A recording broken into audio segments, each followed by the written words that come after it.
What's up, y'all? I'm back with another video, and today I got some cool footage for y'all. This is actually me educating at the Tomb 45 booth at CT Barber Expo, and if you don't know, it's the biggest freaking barber show of the year. So it's really cool, really awesome.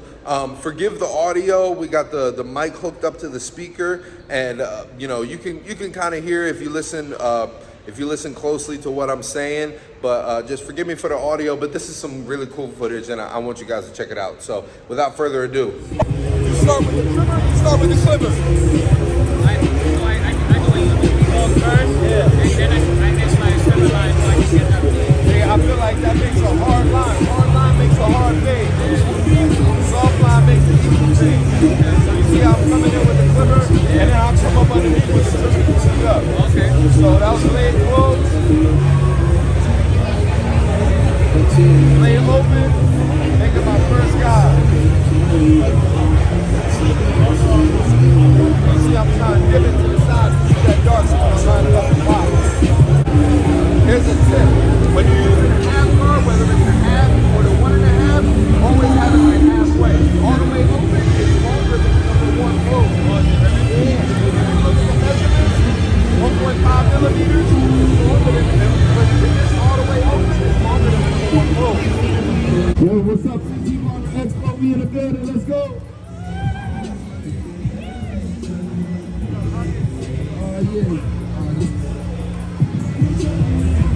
Alright, so I'm just cleaning up with this number one, making sure everything's good. But that tape is pretty much done, right? How long did that take me?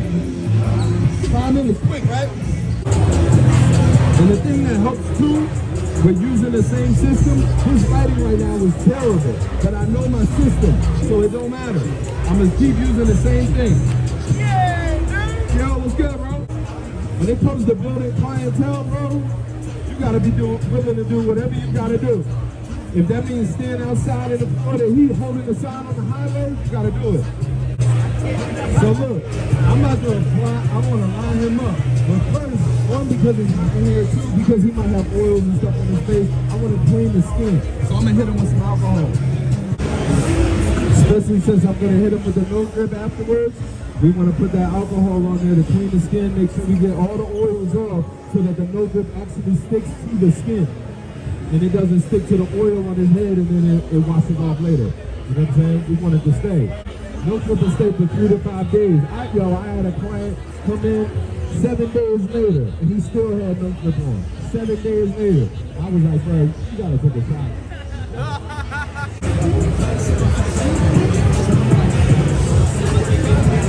Now, I don't know how you like your tool set, but I want my trimmers to hit Mike Tyson in the first. That way I can just go 1, 2, 3. I don't gotta keep going over and over and over. One thing I will say when you're doing beards, a lot of times people take the beard straight down. I feel like it frames the face better when you kind of bring it back a little bit. I used to hit the facial hair like that, right? But I recently just kind of reevaluated that. I took a dip beam class and it changed my perspective on it. Now I just go straight in with the razor. I don't even put the trimmer on somebody's face. It's more efficient that way, I feel like.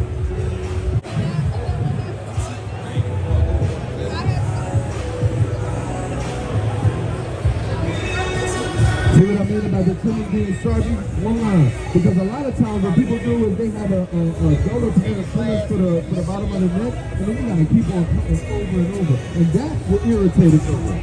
So we want to get this haircut done, whether it's at a show, whether it's in the shop, whether it's a house tour. We want to get it done as efficiently as possible.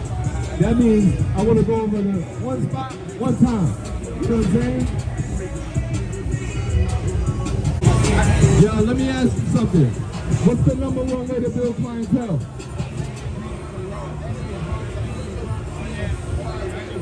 Huh? So like word of mouth, just talking to people? Social media, what kind of social media? TikTok's going up right now for barbers. Okay. Instagram's going up. But is that gonna build clientele or is that gonna build a following? I think it's gonna build a following because the people who's gonna watch you on TikTok probably don't live nowhere near you. You know what I'm saying? So I say the number one way to build clientele, and barbers don't even think of this, the number one way to build clientele is if you think about the pattern of your average customer, your average client, somebody new to the area, you know what the first thing they're going to do when they need a haircut? They're going to go on Google and look up barbershop near me. You want to be the guy, when they look up barbershop near me, you want to be number one on that list. You want your shop to be the first one when they type it in, and then when they hit the reviews, you want, what's your name? Izzy? You want to say in the review, Izzy gave me a great cut. Izzy's a great barber. Izzy, and then somebody's gonna sit there and like, damn, I got a book with this Izzy guy. You know what I'm saying? Google, Google, Google. If barbers put as much effort into Google as they put into Instagram and TikTok, I swear there'd be more of us that are booked. How long you said you've been cutting? How long you say you've been cutting? A year? Keep it up, bro. Don't stop. Don't stop cutting. How's that beard line look underneath? Pretty clean, right? Pretty straight? Well, here's another trick. Your trimmer is a straight line. So a lot of times what you can do is line the trimmer up right here and eyeball it so that you make sure that these 2 points are even. Yo, this is my boy XL Styles. He's from New Jersey. Best barber I know. Go follow him on Instagram, XL Styles. XL_Styles? Alright. Yo, you want haircut tutorials? Y'all watch haircut tutorials? Y'all watch haircut tutorials on YouTube? Yeah, definitely. For me, that was such a major part of my development as a barber, was watching haircut tutorials. And the thing is, there's a ton of them. There's all types of different barbers that haircut tutorials. What I recommend, find you like 2 or 3 that you like. Say Good Bean does the best file. I'm gonna watch Good Bean. Basio does the best phase. I'm gonna watch Basio. Sean does the best scissor work. I'm gonna watch Sean for the scissor work. And then you take that and incorporate that into what you're doing. Now, a lot of people think that getting to that high price point for the haircut is all about how fly the haircut looks. And that's part of it, but a lot of it is just supply and demand. Yeah, that you think your haircut is fly. Are you booked? Is there a demand to sit in your chair? You know what I'm saying? That's how you raise your haircut prices. The punch card is perfect to make all your angles when it comes to a haircut, you know? And then I come to the other side and make that curve right here. Boom. Look, I'm either going to come right here and kind of set myself up when it comes to the front edge. Look at me sounding like a Florida boy talking about an edge up. That's another thing too, man. When it comes to clients, it's such an important part is the consultation, because people got different terminology. I just moved from New Jersey to Florida. In Jersey, we call it a lineup. In Florida, everybody like my age. What's the age? But it's a part of the consultation. You got to figure out, regardless of what they're saying, you got to figure out what they want, the look that they're going for. How many of you would charge for enhancements? To put enhancements on somebody, you going to charge them $5 for enhancements or something like that? Yeah? Yo, you know what I started? I used to do that. I stopped doing it. I don't charge for enhancements no more. It's just a part of the service. If the client wants it, the client can get it. You know why? Because that makes my service more valuable.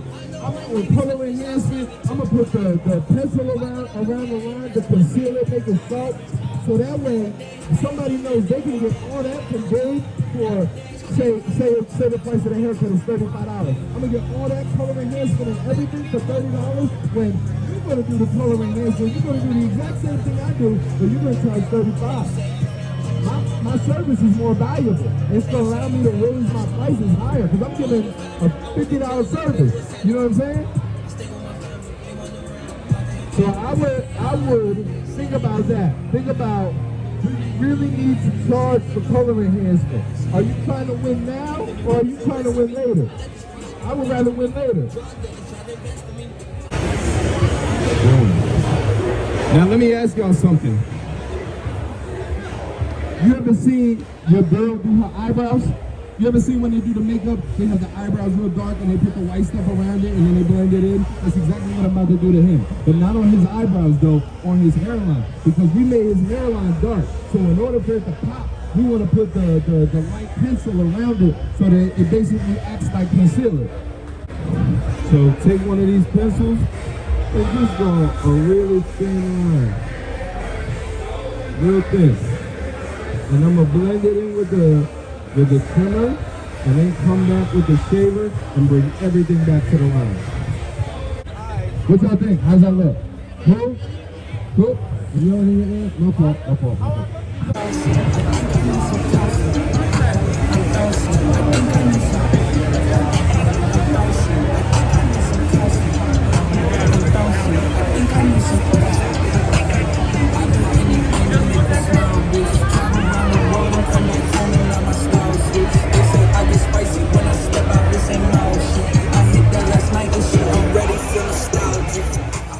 Enjoyed that video. If you did, please like, comment, subscribe. Tell me what you guys thought of some of the stuff that I was saying. If you've been to CT Barber Expo, if you went this year, or if you didn't go and you plan on going next year, please let me know in the comments. I want to hear you guys' stories. I want to hear where y'all are kind of at in your journey and what you sort of think about the whole hair show thing. Is it worth being out of the shop for? You know what I mean? So I will see y'all in the next video. Till next time. Peace.